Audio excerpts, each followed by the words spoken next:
Haha! What, you thought I was gonna take another 3 months to make a new video, didn't you? Well, not this time. Not this time. Welcome to Velvet Blood Mission. This is the 4th map from Stardate 20x7. Velvet Blood Mission takes place in an alien facility where the main resource being harvested and processed is blood. It's also a pretty major difficulty spike in the map set, and it has everything that we love about Stardate 20x7. Ammo scarcity, very limited health supplies, confusing progression, and puzzle gameplay. In order to unlock the exit, we need 2 keycards, purple and black. Purple key cannot be missed, it's right next to a purple switch that opens the path towards the finale. The exit pit is blocked by bars and giant crushers, and in order to disable those security measures, we need to find a way into a control room. However, we need a black keycard for that. The black keycard can be purchased in the shop. Yes, there is a shop in this level. More on that later. However, there's also a secret black keycard, and we actually need both of them to unlock the soul sphere near the finale. And believe me, you really want that soul sphere. I have often talked about obnoxious opening situations in the Stardate series, and the worst example is Violets in 20x6. However, I have to say that the beginning of Velvet Blood Mission is not far behind. This has got to be one of the most infuriating level openers I've ever played. There are tons of enemies, there's almost no ammo, and we're exposed pretty much everywhere. And just to give you an idea of how bad it is, this demo is actually the very first time I've ever survived the beginning during the recording. Yes, I have beaten everything else in this map in the first demo recording attempt. This is how terrible this initial area is. Our goal is to first grab this batch of armor bonuses, which unlocks a switch in a corridor at the starting point, and then walk through this window which lowers the barrier surrounding this whole area. Because, you know, reasons. After that, we have a number of options, but the most logical one is to go towards the double-barrel shotgun in an area with 4 archvials. There is an alternative way of getting the shotgun, and it leads towards the secret black keycard, but the first option is safer. It also makes sense to secure the purple keycard as quickly as possible, because it lets us grab the rocket launcher in the main area with all the floating cubes. There are a few points of interest in this level, but right now I'll only go for the essential ones. First of all, as I have mentioned, we have a shop in this map. A real shop where we can buy things such as extra cell packs, security armor, and the aforementioned black keycard. But touchdown, I hear you ask. Whatever do we use as a currency in this shop? I'll tell you what we use as a currency in this shop. Our own life. And the way it works is this. We press a button next to an item that we want to buy. As a result, we get teleported into a corridor with damage in the floor that pushes us towards a teleport line, which brings us back to the store. Because of the damage in the floor, we lose health in this corridor, and that's the price for an item. Now, let me tell you something. This is the first and last time I've ever seen a shop like that in a Boom-compatible map. And it is indeed a very interesting and novel idea. The only problem I have with it is that unfortunately that concept doesn't really work very well in this level, especially on ultraviolence. Health is such a precious resource here that you probably won't be able to afford buying extra items, which is a shame. There's this strange platform that instantly turns us around the first time we try to cross it. I have no idea what that's supposed to be, and I can only assume it's there simply to mess with the player. There's also a hidden switch that takes us to a little balcony which shows us 2 black keycards, which serves as a hint that there are indeed 2 black keys to be found in this level. I also find this little stash amusing. There's absolutely no way to get inside, which for some reason is really cool. I suppose I should also say something about the finale of this map, which involves fighting 2 purple Ifrits, flying barons of hell that you might have seen in other map sets. These guys are very slow and throw a giant volley of Mancubus and Revenant projectiles. If you get hit by them at close range, you're dead. And guess what? You are forced to fight them at close range. Of course. This fight is a complete gamble, and I wish Ribbiks gave us a bit more space or, you know, cover. Like, any cover. But hey, it's 20x7, we know the drill. Alright, so this map treats you badly from the very beginning. We have to take care of 2 pain elementals, and we really only have a plasma rifle to do it. The plasma rifle has 40 cells when we pick it up, and it takes roughly 20 bolts to kill a single pain elemental. So basically we get the exact amount, just enough to kill both of them. And you have probably noticed that I fired exactly 20 shots before moving on, but unfortunately because of the random numbers, the pain elemental survived, and I had to shoot it again. There was a risk that 19 bolts would not be enough to kill the second one, but thankfully it did happen. So, as you can see, we have no supplies here, so we have to rely on infighting. Or berserk punching. Now in case you're wondering, those enemies that are kind of in stasis, they will come to life after we pick up the armor bonuses. The Archvile will teleport where the Pain Elemental used to be. So thankfully he shouldn't be able to resurrect anything, but it's still a pain. You see, it's just 16 monsters or so, it's insane. Actually, I don't know, maybe in the video it looks rather manageable, but trust me, it is not. I think during the demo recording I've only managed to get out of this place once before, and then I immediately died. Okay, so here comes the second phase. So, because this place is horrible, I'm just gonna rush for the switch and escape. Now actually I would love to get rid of this Archvile now, but unfortunately we're gonna need him for later, you will see. Okay, 1 minute and 30 seconds. You have no idea how many attempts it took me to get this far. Even I don't know that, and I think I prefer not to know. So this is kinda like in the previous level, except that this one is not getting any easier. By the way, this is a good example. I'm so absolutely stunned that I've managed to escape that beginning area that I completely forgot about those revenants. It's a miracle I survived that. So this is a good example of something that you see a lot in this demo. It's very, very sloppy. And that's because, you know, normally when you do attempts, you kind of keep practicing the level, but in this case I never got this far, so I never had a chance to do it. That's because before demo recording, I really only practiced the most difficult parts. So there will be a lot of mistakes, I'll keep forgetting where I'm going, what am I supposed to do, and stuff like that. So all in all, this demo is a miracle. It's a miracle I've managed to finish this level while making so many mistakes. Okay, so this upcoming fight is really cool. It involves 4 Archviles that get released one by one. Now as you can see, we don't really have much cover in this room except for those pillars. I have mentioned this in a Magnus video, and you have probably also heard it somewhere else. Archviles deal mostly splash damage and just a little bit of direct damage. And for some reason, when you're very close to a wall like that, the splash damage gets completely absorbed by this wall. So essentially you only get a bit of direct damage. So that's an example of why 20x7 is not made for casual players. I mean, if you don't know about this trick, then you'll probably think that this fight is impossible. And that's a very clever encounter, I really like it. And I'm glad I got to showcase it like this, because everything went by the book. This is exactly how you're supposed to do it.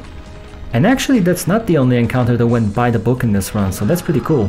So at the end of the day, it's a really mixed bag. Like, everything between the major encounters is very sloppy, but most of the set pieces went really well. Yeah, that's what I'm talking about. I took care of the Archviles by the book and then fell for a simple trap. So, everything that I'm doing right now eventually will get us to the shop that I mentioned in the intro. Right now we see an area that we have to get to.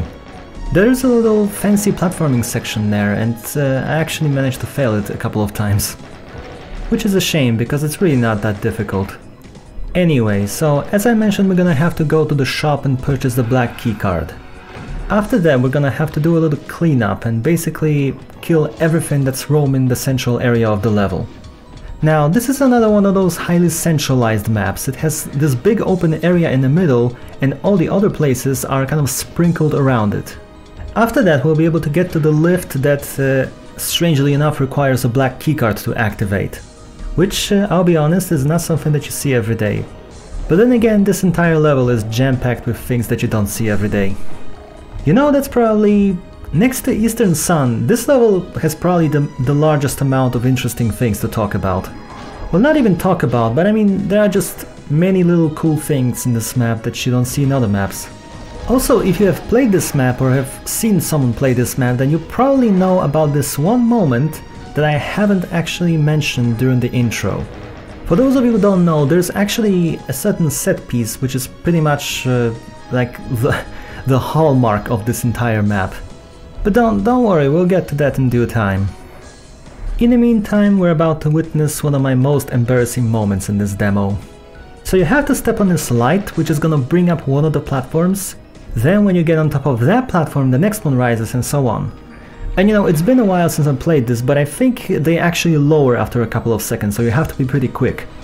But that still doesn't excuse what you're seeing right now. Now this is pretty horrible.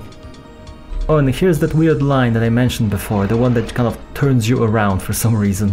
Now I love this. This is completely pointless. You can just go into the teleporter again, but I don't know. It's just weird and strange and random, and I love details like that. It's like, why is it even there? But, well, why not? Oh yeah, and we were finally about to enter the shop, but, well, you've already seen what it does in the intro. Also, as you might expect, I will not be buying any extra items unfortunately, because I just don't have any health to spare. But it's probably a different story on lower difficulty levels. I mean, this map set is designed for Herb Me Plenty actually. Ultra Violence is just an extra challenge mode. And it's kinda sad to see that a lot of people in the Doom community will never back down from Ultra Violence. Usually when I play games I prefer to start on medium and leave hard mode for like the second playthrough or something. Unless it's a stealth game or an immersive sim, then it kinda makes sense to start on the highest difficulty. Oh, and before you say, well, you're playing this on Ultra Violence, well, yeah, but I've already played it on Herb Me Plenty before. I mean, it was a long time ago, but yeah, my first playthrough was actually on Herb Me Plenty. By the way, I really love the aesthetics in this level. It kinda reminds me of XCOM actually. And specifically the best XCOM game, which is XCOM Terror from the Deep. Yeah, in case you're wondering what are my other favorite series, that's XCOM. Well, XCOM and Deus Ex. And of course I mean the original XCOM and the original Deus Ex. Though the newer entries were pretty cool as well. In the meantime, I think we're almost done with the cleanup here. Right now we're gonna have to get on top of that balcony where the Archvile is. This is where we're gonna find the purple key. After that we're gonna grab the rocket launcher and proceed towards the control room. Oh yeah, and this is pretty strange, it requires a bit of an explanation. Now you can see those bars over there next to the Arachnotron. The switch to our left lowers that and also the lift that's right next to us. But since this is a lift, we have a limited amount of time to get there. So this is another strange curiosity of this level, like I don't really see the point of this, but I mean, it's cool. Because I mean, you already need a black key to get to this place with the Arachnotron, so I don't know. It's already gated in some way, so I'm not sure why he did this, but I guess that brings a bit of variety. I mean, not everything has to make sense, right? You know, sometimes you can just have things that are there just because. And in my opinion, that adds a bit of personality to the level. Right, so this switch has opened the portal that leads to the finale. But of course there's no point in going there right now. Especially with this health level. Okay, right now we're gonna have another boring moment because I'm gonna have to heal up before I go to the control room.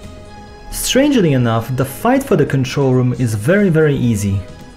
We'll be stuck in the middle of this little tower while a horde of imps warps in at this kind of laser bridge next to us, and there will also be a couple of cacodemons.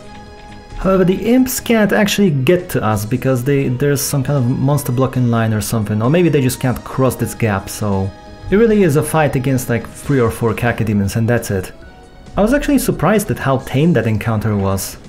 At this point I was expecting something really hardcore. But you know, that's fine by me, I'm perfectly fine with an easier encounter. You know, initially I was not very fond of this map actually, but looking at it now it's pretty cool. Well, you know, except for the opening, but that can be said about many levels in the Stardate series. Okay, we've got full health, it's time to go to the control room. Though as far as I remember I'm gonna make a little mistake here. It's nothing serious, I'm just gonna lower the bars, then go to the place with the path towards the control room, and then notice some ammunition nearby that will distract me and the bars will go up again.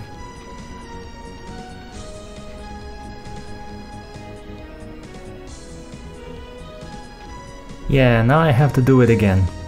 Anyway, let's talk about the music. I don't really like this music track, to be honest. This one and the music that plays in map 8 are my least favorite of the bunch. But other than that, I think that the music is really great in 20x7. Obviously you know that if you've watched my previous video. Oh yeah, and this fight, it's not very interesting actually. Well, it's pretty fun, it's fun to play, there's just not much to say about it. You see there's just a couple of cacodemons coming from one warp point? To be honest, I expected a couple of pain elementals, so that was actually a really pleasant surprise. Anyway, so about the music. I like it that in 20x7 you've got a mix of those more upbeat tracks, but also more somber, darker, more ambient-oriented music. I mean, that's kind of what Doom has always been about, right? A mix of bombastic action with some horror elements. Especially in Doom 1, there's a lot of great music in Doom 1. I mean, nowadays a lot of people think that Doom has always been about metal or something, but if you think that, then you probably have never played the original game. Okay, just 3 more Archviles to take care of and then we'll shut down the Crushers. And yeah, that's also easy. The Archviles can't get out and they can't get on top of that laser bridge. Okay, so after that we're gonna deal with the iconic SSG trap. Now people who are familiar with this level already know what I'm talking about.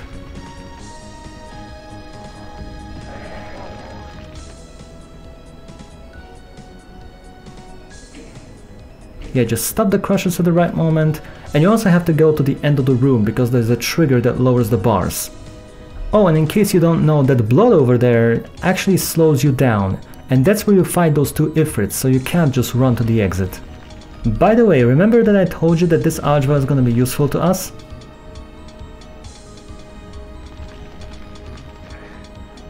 Yeah, that secret actually requires an Archvile jump. But we do get a Mega Armor out of the deal, so that's absolutely worth it. But let me just say, I do not approve of secrets that require Archvile jumps. Because the first instinct when you see an Archvile is to kill it.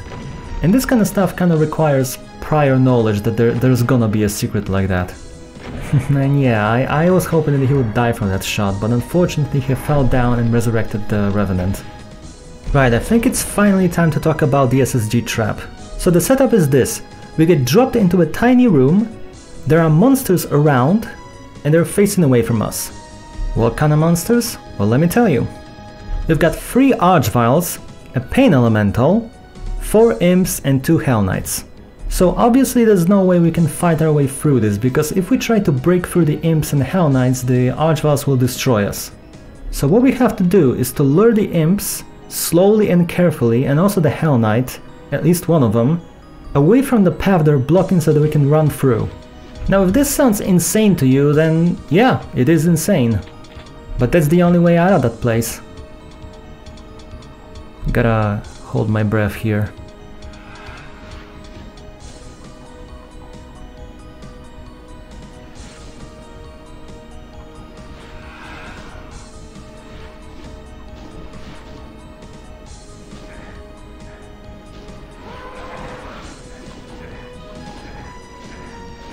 Okay, so it looks like the worst is over. Oh, screw you! Well, you thought that was over? That you're safe? This is Stardate 20x7, buddy! You are not here to have fun, you're here to suffer! And yeah, I'm adding this to the list of miracles.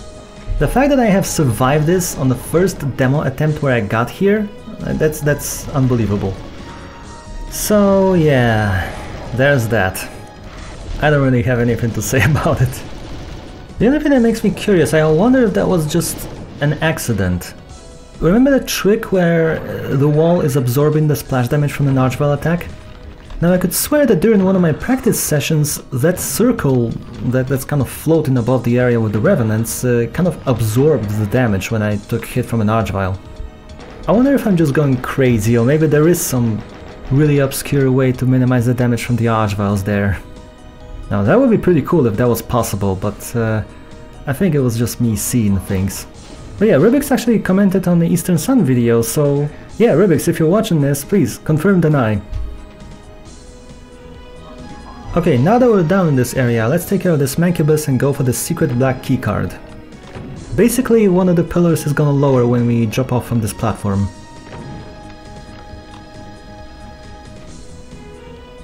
Now just open the wall and enjoy the jump scare. By the way, that was a real low damage hit, 5% health with Mega Armor. I don't think you can go lower than that with a Revenant. Okay, so that's it basically, everything is done, all that's left is the finale. So before the Ifrits, we're gonna get ambushed by 3 Revenants and a couple of Cacodemons. And this is really not very dangerous, unless you panic. Just quickly take care of the Revenants and then focus on the Cacodemons. The Cacodemons are slowly rising from the pits that are on the sides of this room, so you have a moment to prepare for their arrival. But then again, it's just like, I don't know, 4 of them, so it's not a big deal. And yeah, for that Soul Sphere to be here, we needed to collect both black keycards. Though I don't think you can figure this out without looking at this map in Doom Builder. Anyway, so like I said, the fight with Ifrits is just a gamble in my opinion. The best strategy I can think of is trying to line them up so that one blocks the other, but doing that really isn't as easy as it sounds. I mean, just as the fight begins, they might just veer off in different directions and then you're just screwed.